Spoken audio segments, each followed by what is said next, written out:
onde podemos perceber um jovem que busca, que sai à rua buscando por um sonho, mesmo que sejam-lhe atirado pedras, ele não desiste, ele supera, ele vai lá. Muito obrigada. Neste momento vamos chamar o Dr. Denis Tivani, que também fará uma breve apresentação da obra. Tivemos momento de interpretação, agora vamos perceber, afinal, a essência dessa obra.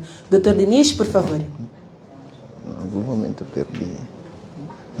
perdi o tom ali. Uma forte salva de palmas para o Dr. Denis.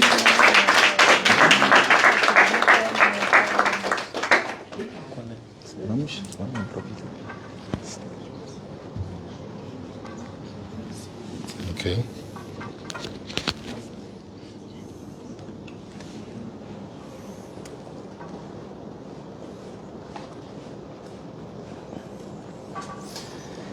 Boa tarde. Estamos todos bem? Ok. Vamos ter um exercício e tanto aqui, né?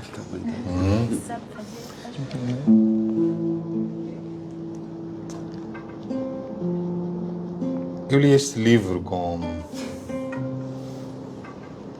as minhas filhas. Ando muito atarefado, mas depois de ter lido um dos poemas, aquele que apresentei na minha página, quando convidaram para fazer a apresentação da obra, reconheci-me nela. Mas também não queria ser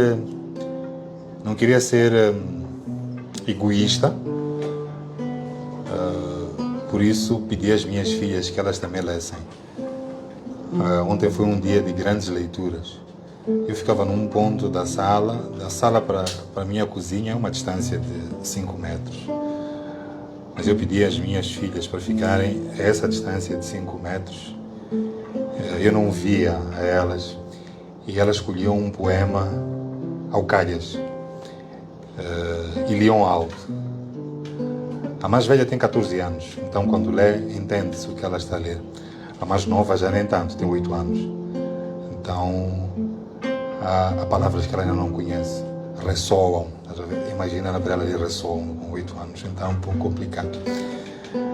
Mas foi um exercício muito bonito, porque quando já estávamos no terceiro poema, eu pedia sempre que elas interpretassem e percebi que, pelo menos a de 14, conseguia interpretar. Ela conseguia resumir alguns poemas numa única palavra.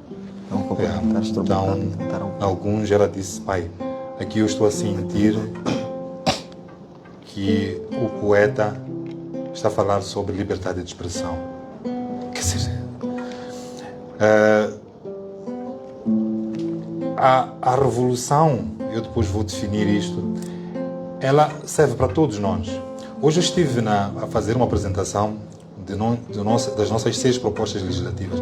E uma das coisas que nós trouxemos como inovação, vocês não vão gostar disso, principalmente os rapazes, é que nós estamos a propor que nos dias de reflexão, antes do dia da votação, para as eleições gerais são 2 dias de reflexão, para as eleições autárquicas é 1 dia. Então nós estamos a dizer que nos dias de reflexão não devem abrir barracas, não deve haver restaurantes abertos, ninguém deve beber, porque são dias para refletirmos. Por quê? Nós temos um nível de abstração muito alto. Há gente que tem estado a lutar pela revolução e outros, no dia da votação, pegam em malas e viajam. Não faz sentido.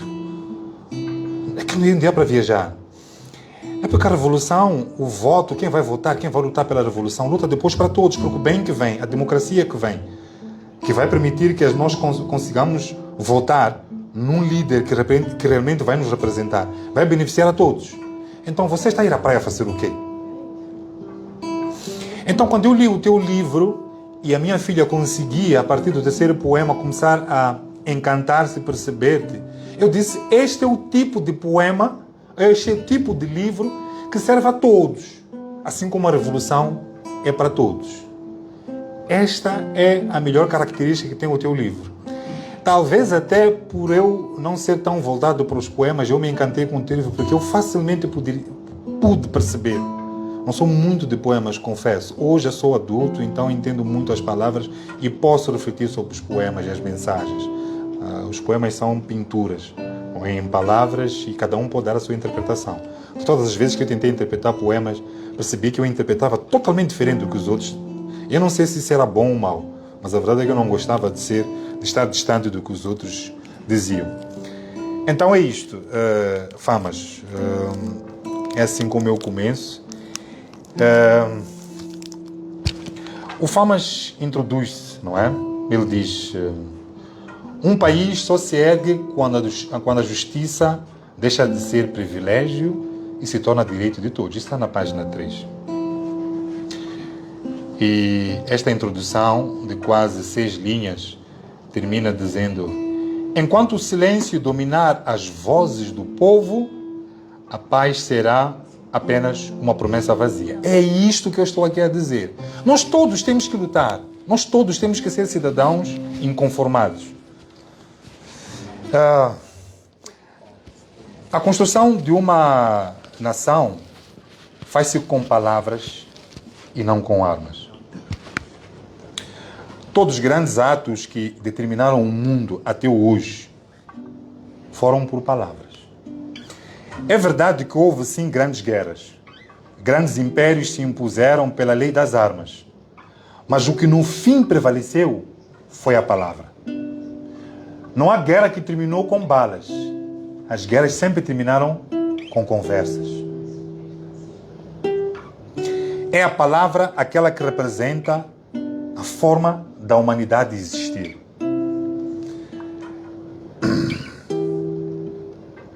A Bíblia, que é o livro mais famoso do mundo, é uma soma de palavras. O ser humano sempre pensou, esta que é a característica de ser humano. Mas ele, quando pensava, era o abstrato. Então, a vinda da escrita, isto é que nós temos de celebrar, a vinda da escrita transformou essas abstrações em conhecimento e informação. Sim, isto em ponto pequeno é dizer que eu estou a dar aqui um exemplo. O advento do betão armado, vocês sabem o que é o betão armado? É o cimento misturado com ferro. O advento do betão armado e a invenção do elevador revolucionaram a construção civil, possibilitando edifícios enormes. Nós chamamos de arranha-céus. Então, em ponto grande, o advento da escrita é que revolucionou a humanidade, pois foi dela que a ciência cresceu, porque o pensamento, que é alcunhado como a vontade da mente, passou a ficar gravado em papel e passou a ser um meio de repasse de geração em geração. É por isso que nós existimos, porque nós já conseguimos nos comunicar ao nível de gerações. Em 1867, um indivíduo chamado Joseph Monnier, eu escrevi muito sobre isso, inventou o betão armado, sim. Acreditem, não existiam edifícios até o início de mais ou menos 1900 que fossem superiores a 3 andares. Por um lado, é porque as estruturas não aguentavam. Por outro, quem ia subir até lá? Então foi necessário inventarem o betão armado, por um lado, para as estruturas serem firmes, depois inventaram o elevador para nos transportar. Muitos não sabiam disso. Então, se foi daí que nós conseguimos ter edifícios maiores, então a vinda da escrita é que nos fez pessoas verdadeiras, porque nós não somos matéria. Então é daí que aparecem os grandes escritores. Eu não quero trazer somente cientistas, senão vai vos cansar. Mas quem que não se lembra da Odisseia de Homero? Quem que não se lembra dos sonetos de William Shakespeare? Não podemos só falar das outras línguas. Então, quem que não conhece as mensagens de a mensagem de Fernando Pessoa? Não é? Amor à parte, vamos lá vir aqui para Moçambique. Quem não se lembra do Grito Negro de Craveirinha? Eu comparo o nosso Famas ao Craveirinha. Craveirinha gritou assim: eu sou carvão, tu arrancas-me brutalmente do chão e fazes-me tua mina, patrão. Quando ele diz eu sou carvão, ele diz eu sou negro. Tu arrancas-me brutalmente do chão, tiras-me da minha terra e fazes-me tua mina, escravizas. É um momento histórico de reflexão sobre estar inconformado com o colonialismo. Você está na tua terra, por ser preto, você não tem direito. Hoje já não há escravatura. Mas é a nova escravatura, não é? Mas hoje nós temos revolução, que é uma revolução necessária. Mas vejam como é que é a revolução. Não estou a chamar aqui as armas. A revolução é a arte que a humanidade tem de romper contradições, romper com status quo, políticos principalmente. Ontem, eu estive, como disse, numa mesa redonda, e eu perguntei a dois senhores, chamados Teodoro Watt e Teodato Nguana, por que a nossa Constituição nunca foi alterada para um modelo mais democrático? Se havia uma noção de que Moçambique devia ser melhor. Vocês sabem por que vocês estão na situação em que vocês estão? Há uma leitura muito simples. Durante os 50 anos que nós temos, as grandes decisões, ou a omissão a grandes decisões, se deveram sempre a uma cabeça. Sempre foi um único presidente, uma única pessoa. Duas cabeças pensam melhor que uma. Como é que é possível que nós tenhamos ficado 50 anos a sermos conduzidos sempre, a cada 10 anos, por uma única cabeça? Quando nós olhamos historicamente, os impérios que mais prosperaram são aqueles nos quais os reis, mesmo no tempo do absolutismo, se rodeavam de conselheiros. É por isso que as democracias mais sofisticadas, ou aquelas que têm mais êxito, são as que abraçaram situações de parlamentos fortes a ditar. Então eu perguntei a estes dois estudiosos, que são membros até da Frelimo, por que é que nós não fizemos? Teodoro Watt disse: Diniz, no dia que você for presidente da República, você vai sentir o que é poder. E quando você tiver que sair, você nem que tenha que alterar a Constituição para você se manter, você vai alterar. O poder anima. E é isto que escraviza as pessoas. Nós hoje vivemos um mundo, que é um Moçambique, que tem recursos. Mas aquele que determina as decisões, principalmente do Executivo, sempre toma decisões a seu favor e nunca para o povo. Por quê? Porque o povo não se faz sentir. Os sistemas democráticos que mais podem prosperar são aqueles onde o Parlamento tem força. E se vocês notarem, o nosso sistema, os nossos deputados, o nosso sistema, os nossos deputados não têm poder. Então, é isto que disse o Teodoro Watt. Teodato Nguana disse assim: é preciso que exista vontade, acima de tudo, para mudar. Mas a vontade se faz a partir das revoluções. E nem sempre as revoluções são boas, porque elas nos fazem regredir ao ponto de perdermos tantos ganhos que com muito sacrifício de décadas nós ganhamos. É que chega um ponto em que um povo fica acorrentado e depois ele acaba dizendo: eu vou fazer a todo custo. É ou não é verdade? Então nós vimos o que aconteceu de 21 de outubro até essas alturas. Portanto, se Craveirinha era um sujeito na escravatura, o que é que o Famas é? É aqui que o Famas introduz no poema Reflexões. É assim que ele introduz. Ele diz: eu escrevo para vos libertar, ó aves em gaiolas. Estão a ver onde nós estamos? Nós estamos engaiolados. Estamos numa terra que é nossa, mas nós não sentimos. É duro você ter uma ideia, ter um sonho e você não poder materializar. Você é uma ave engaiolada. Ó penas desgaradas, escrevo para que possais voar. Escrevo para vós que sofreis. E mesmo em dor, nunca cesseis de amar. Mas depois ele justifica porque que ele escreve o livro. É quando ele introduz o poema O Guardião. Diz: filho dos campos, cuidador da terra, te chamam de agricultor, nome tão cheio de valor. Desejam que te orgulhes do ofício de ser agricultor, óbvio, mas que te limites a ele. Que teu filho herde apenas a terra e não as oportunidades que sonhas.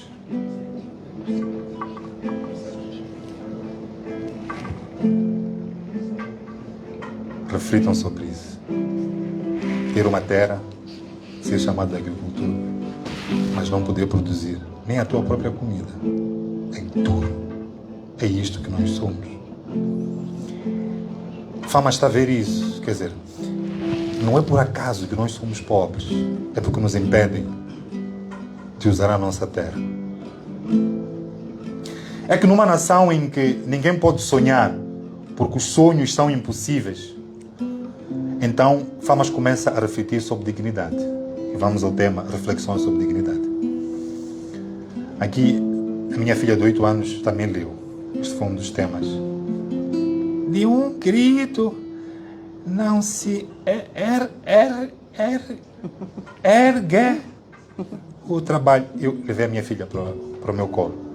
Então, eu comecei a ditar para ela como ela devia ler. De um grito, não se ergue o trabalho. De um grito, não se ergue o trabalho. Não é só nos insultos que se dissolve a alma. Não é só com gritar que o silêncio é rompido. Não é pelas chibatadas que a verdade se forja.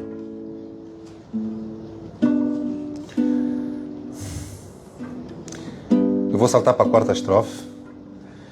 De um grito não se ergue o trabalho. Sem voz, o corpo pisa o chão em silêncio. Não é com armas na mão que o coração fala. É com afeto que a alma se expressa. Não é com a morte que se conquistam obediências. Morreu Elvin Dias. Tornamos-nos obedientes? Não. Mas depois Famas diz: meu desejo é que ninguém mais sofra. É assim que ele termina. É como eu disse, eu li este livro com as minhas filhas e a minha filha mais velha realmente consegue ler bem. Ela não é melódica, claro, mas lê e interpreta. E, como disse, é aqui que encontrei a dimensão do livro. Poemas para todos. Realmente, se a dor de Moçambique, menos justo, é sentida por todos, porque o livro seria uma indecifrável poesia. Portanto, eu muito agradeço, Famas, eu peço a todos que vêm. Quando nós lemos Craveirinha e ele diz eu sou carvão, nem todos vão interpretar que ele está a dizer que estamos a falar da minha terra, da terra dos negros. Famas consegue nos levar a um sentimento com palavras, com versos sim, mas com palavras simples. Então, ele introduz o tema heranças e cicatrizes. Entre heranças e cicatrizes, somos cavalos, servos, máquinas de trabalho sem descanso. Que outro ser carrega tantas funções? Produzimos o que não comemos. Do Limpopo, a água não bebemos. Nem o seu frescor nos banha. Volto a introduzir a questão da agricultura. Chamam-nos agricultores, mas o celeiro permanece vazio. Portanto, não produzimos. Ele insiste muito nisto. Madeireiros e carpinteiros. Nossas árvores não nos dão abrigo. Eu até poderia dizer, nossas árvores nem carteiras dão. Portanto, nem para a educação a nossa madeira nos serve. E depois disto, a minha filha de 8 anos voltou a escolher Vozes que Ecoam. Recuso. Prontos. Filha, ok. E ela leu. Recuso-me ao silêncio frente às injustiças. Que a minha voz ressoe onde ela quiser. Sei que há de curar almas em chagas, mas também ferirá outras com o seu persistente rugir. Eu tive que explicar aqui à minha filha que aqui há um convite a mantermos-nos firmes, mas não em silêncio, que a persistência vence e incomoda o ímpio. Sim. Na quarta estrofe do mesmo poema, Famas diz: recuso-me a trair a minha essência com quietude. Não esconderei minhas mágoas na sombra da servidão. Hei de moldar o que sinto nesta sublime atitude, para que minhas palavras ecoem de geração em geração. Eu aqui terminei explicando à minha filha o que é eco. Minha filha chama Sungu. Filha, o que é eco? Não sei. Eu disse, quando estás num espaço vazio, tu gritas, Sungu! Então, houve sungu, sungu, sungu. Que o grito, sim, se multiplica, isto é o eco, pelo espaço. Espaço é tempo. Então, se não trairmos a nossa essência, como diz Famas, com quietude, o que hoje fizermos será ouvido pelos demais ao longo do tempo. E como nação, seremos uma só voz, prontos para matar o silêncio. E nós não podemos parar. Eu sinto que é aqui que o Famas parece que navega para o dia 21 de outubro. Eu estive na praça da OMM. Aqui, o sangue do Elvino, daquele que morreu com 25 balas, começa a fazer seu efeito no Famas. Talvez não diretamente. Mas ele nos parece fazer viajar para o dia a dia em que um certo líder teve mesmo que ir para o exílio. E foi aí que começou a grande marcha. E é isto que o Famas nos faz a partir do poema Chamado ao Despertar. Esta na página 39. Ele diz: desperta, ó terra querida, pois vives um grande pesadelo. Ambicionas o poder, mas sem sabedoria. Desculpa. Ambicionas o poder, mas sem sabedoria, serás consumida pelo véu.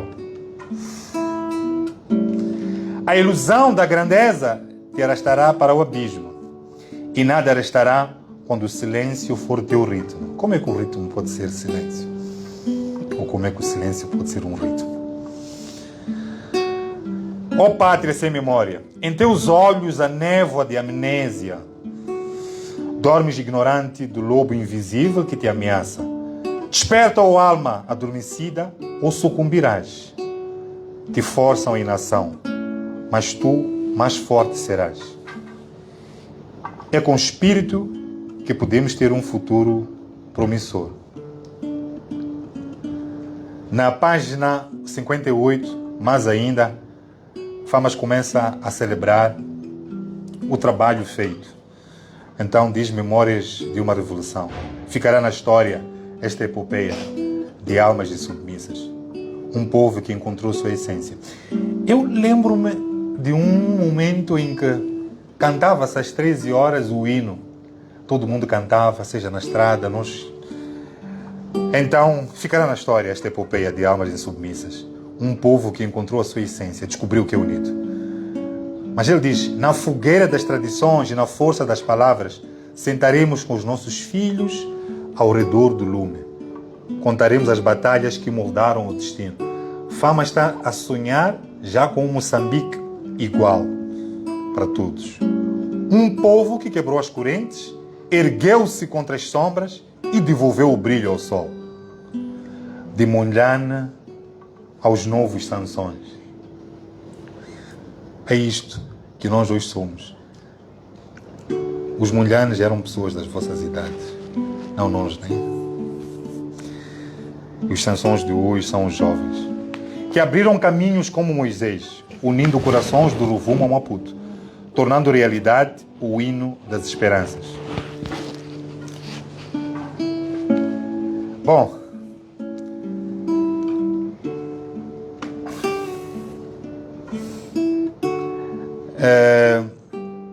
eu acho que nós, com este livro, vencemos já a batalha. Eu digo a muitos que já vencemos, sim, falta a materialização. Quando nós ouvimos dizer que o reino de Egito durou 1500 anos, é verdade.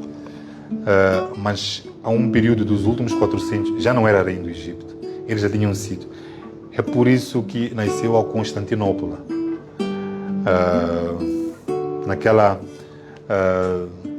Aquela que foi praticamente o fim do reino do Egito. Então significa que os povos começaram a celebrar a liberdade aos poucos. Nós não vamos ver, mas o fato de nós estarmos aqui para celebrar este livro, celebrar esta obra, estamos a celebrar um momento que inspira estes soldados. E se estes momentos inspiraram estes soldados, significa que a materialização da nossa revolução já começou. É isso que estamos aqui a fazer. Nos deliciemos com as pequenas vitórias. Resta-me dizer Muito obrigado, Famas Redol Arona. Obrigado.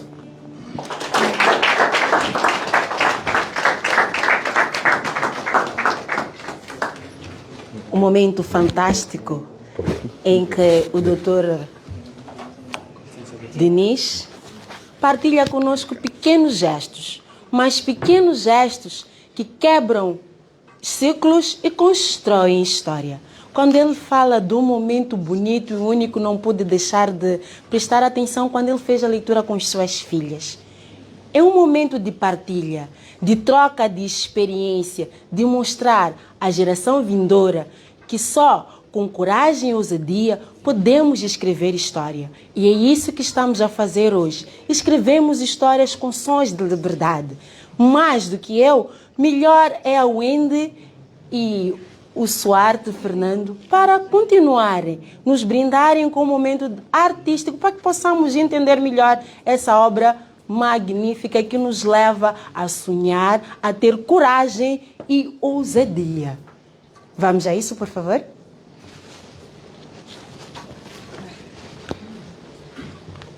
Posso ficar no meio?